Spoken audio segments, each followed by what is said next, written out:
Здравейте! Казвам се Емил Петков и темата на този наш видеоурок е видеостената и видеоблога. Ще разгледаме двата инструмента едновременно, защото те са взаимосвързани много интересно и си помагат един на друг и на вас помагат, за да използвате по най-добър начин видеото, което сте записали за публичните си изяви в пространства. Така, влизате отново в своя видеокомуникационен център, вече сме там, знаете от тук може да изберете езика, все още няма на български, затова го ставяме на английски и влизаме ето тук долу. Ще започнем с видеоблог. Натискаме видеоблог и отваря се ето вашата стена и тръгва видеото, което са сложили. Това е видеото, което аз съм сложил като заглавно видео на моя блог. Ето, когато вие стартирате в компанията TalkFusion, получавате автоматично първия си блог с вашето име, като обикновено е така. Тук Емил Петков е _ Петков. Тук слагате вашите данни за адресите, за имената, вашето бизнес име, телефон, профил видео. Ето тук са видеота, които по принцип аз съм сложил едно. Тук може да сложат много повече, които вие да изберете. Как точно става, ще ви покажа. Това е когато изчиствате или апдейтвате, т.е. обновявате своя видеоблог. Тук виждате отстрани, може да избирате и да посещавате различни хора, например като топ-блогери, хора, които най-много правят блога, използват блога си. Ето виждате, тук има Золтан Акс, Троен Диамант, това е наш известен партньор от Австрия, той има 266 публикации и така вървят до тук, който е стигнал 37. Най-коментираните, ето най-много коментара, 185 коментара, има тренинг за увеличаване, за развитието на TalkFusion и така нататък. Това е по коментари. Може да избирате по имена, може да избирате по време, това ще го видим след малко. Тук може да редактирате своя профил, когато натиснете. Ето, отваряте тук вече, тогава можете да... Ето, спираме видеото. Ето, тук може да сложите да се смените имейла или нещо друго. Името също може да се смените и както желаете това, което публикувате, за да излезе с различни данни. Аз ставам същото. Така, следващото, което имаме тук, виждате горе има едно плюсче, когато го натискаме, изчезват всички тези неща. Когато го сложим, тук са ето всички тези, виждате Facebook, естествено на първо място, Twitter, LinkedIn, Reddit и Messenger, Live Messenger и така нататък. Тоест, вие може да шернете, както се казва, или да споделите с всяка от тези мрежи. Още ето тук, натискайки я, веднага появява се вашето видео и вие може да си я напишете текста и натискайки ОК, то веднага се появява в вашата страница в съответната социална медия. Няма да влизаме в подробности, това много лесно става. Ето само ще цъкна, например, тук да покажа как става с Facebook. Ето, виждате в момента. Тук пише напишете нещо, написвате текста за заглавието, тук може да направите обяснение, тук видеото ви е заредено и когато натиснете Share Link, споделете линка, се отваря на вашия Facebook или съответната страница, която сте избрали от съответната социална мрежа. Се отваря вашето видео с вашия текст, с вашето заглавие, с вашия рейтинг и всичко останало. Връщаме се назад. Така. Следващото, което може да направите, казахме след малко ще ви покажа как се качват видеота и как се пише текста. От тук вие автоматично може да минете на своята стена. Всеки си има своя стена, която е много лесно за запомняне. FusionWall, www.fusionwall.com/черта и това е вашия идентификационен номер, с който вие сте регистрирани в компанията. От тук директно, цъкайки, вие влизате в своята видеостена. И ето виждате, видеото ми тук вече е застанало, по същия начин мога да споделя. Когато са повечето видеото, тук се нареждат всичките в моята стена. Отдолу имате, тук виждате видеоблогове и видеостени на съответните хора. Тук може по тагове да изберете съответните думички там, които са най-разпространени. Слагате се, знаете, не знам точно как се превежда так, но мисля, че е лесно откриваеми думи, които сортират вашето видео по определени признаци. Може да търсите по членове, ето виждате, тук са имената долу на хората, може да търсите по името на човека, може най-новите видеота, които са излезли, които са сложени в най-скоро време. И просто е така, кликайки върху видеото, то се отваря. И виждате как сега отваря се заедно с Аз ще го спра, отваря се заедно с рамката и тук има много интересно. Вижда се от кого е сложено, на коя дата е сложено, какъв е уебсайта на човека, който го е сложил, description, обяснение. Тук може да е цял голям огромен текст и съответно ето споделяне. От тук вие може да споделите всяко видео на този човек, който ви е харесал, или пък ето от тук отгоре по същия начин на всеки един от сайтовете. Ако го няма вашия сайт, може ето тук горе да го напишете и той ще излезе. Но по принцип всичките са показани тук. Ето като цъкнете, това са вече условията, къде, какво, как. Вече влизате в възможностите за качване. Може тук да редактирате, да направите настройки. Политика на уединение, не знам точно какво означава, но мисля, че е свързано с приватността, с частното. Рейтинга на видеото. Тук може да гласувате, ако искате. Ето виждате последното гласуване, което е било 2,5. Да кажем, аз ще гласувам с 5. И ето, вече той получава моя рейтинг. Партньора, ето ги тук също казах за споделяне. От тук може да влезете в Twitter и в Facebook на компанията и да видите в смисъл последните публикации. Тук може по тагове, ето например комеди, ако напишете и като цъкнете тук и тръгвате да търсите и се отварят всичките варианти, които са с комедия.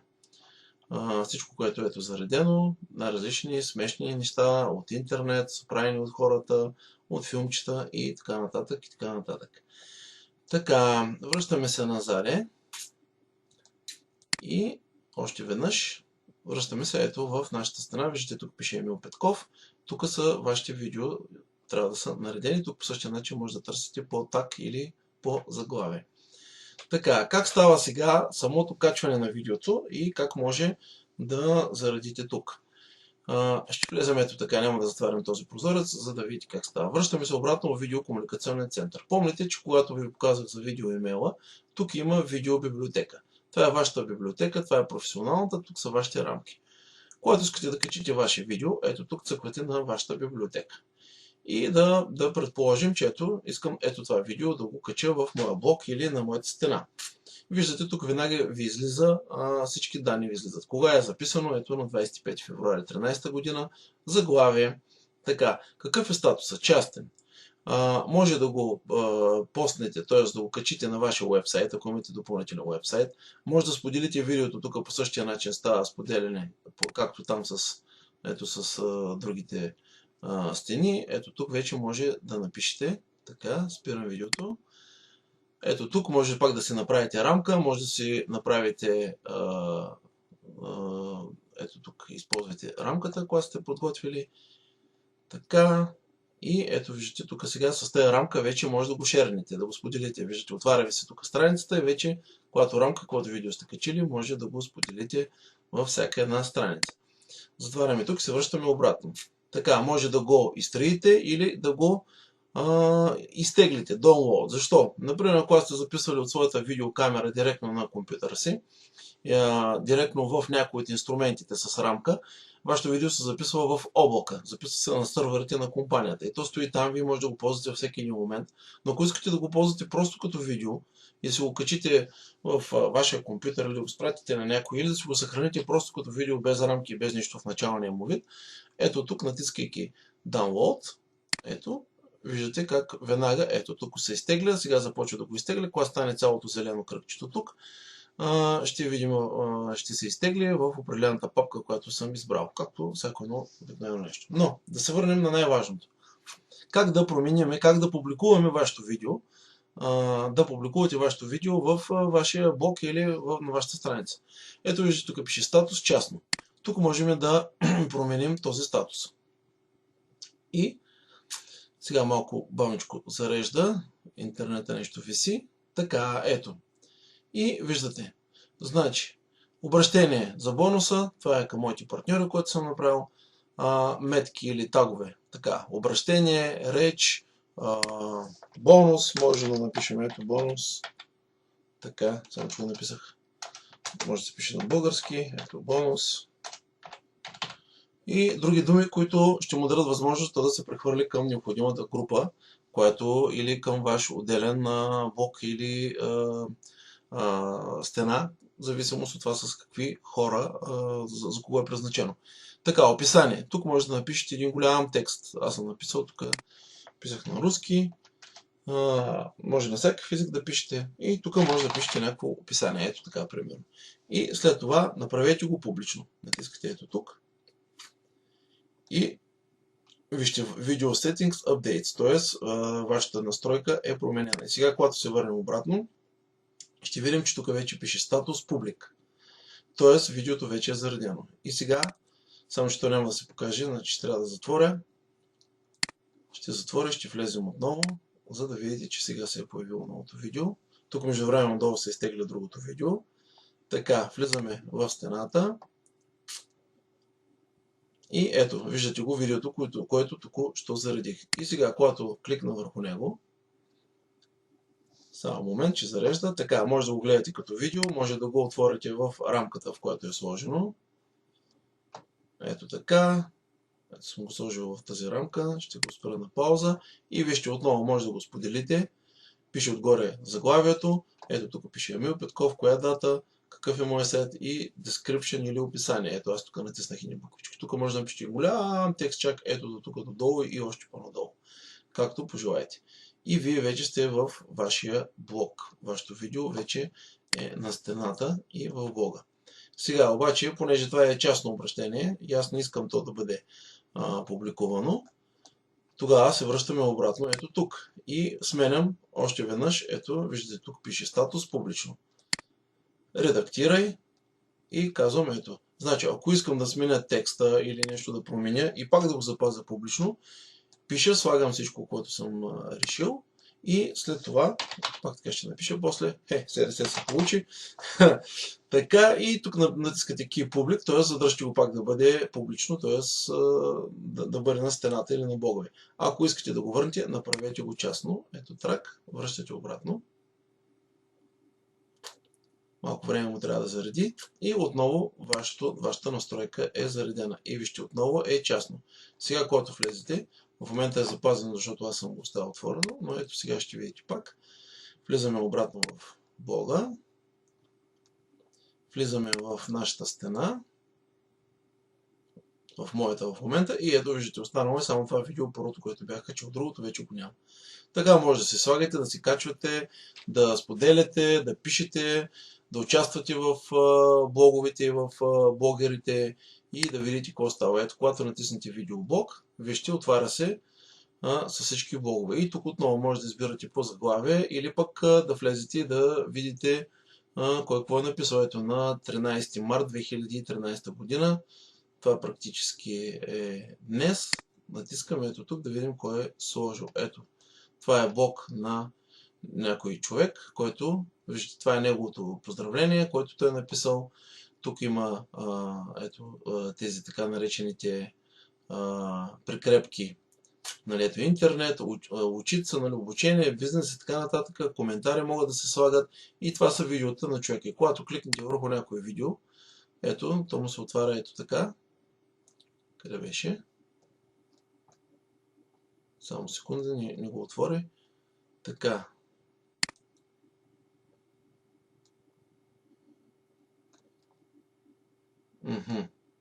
Значи това са му просто блогове без видео. Ето, отваря се блога, но той тук не е слагал видео, само текст е слагал. Ето, има право да си сложи каквото иска. Ето, виждате. По същия начин може да се гледа страницата му. Странно, че не е сложил този човек. Чакайте да видим още дали някъде друга ли няма.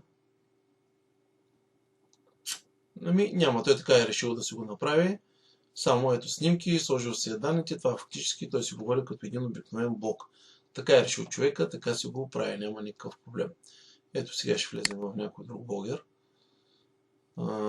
Така, ето сега примерно Золтан. И да изберем едно негово видео, да кажем. Ето, виждате, това си е вече нормален блог. Ето, човек си е записал видеото.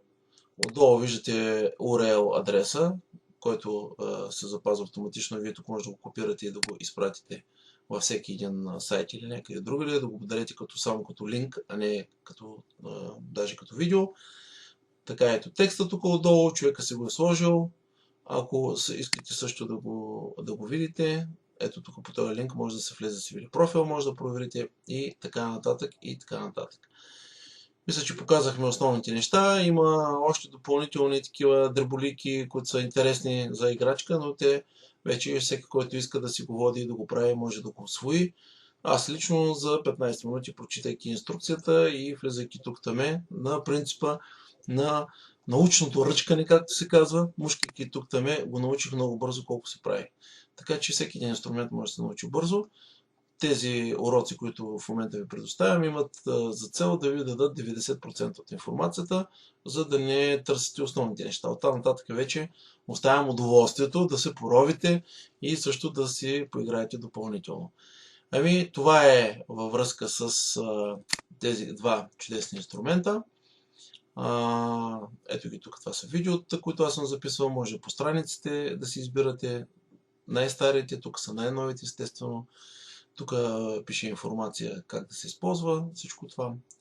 Има си го и като инструкция на видео, има си и като текст на различни езици. Ето тук може да търсите ваше видео, което сте сложили по заглавие или по таг, както сте решили. Ето тук вижте се отвори това видео, вече се изтегли. И ето, например, аз искам да го видя в папката, къде съм го изтеглил. Отварям си папката и сега ще покажа. Ето.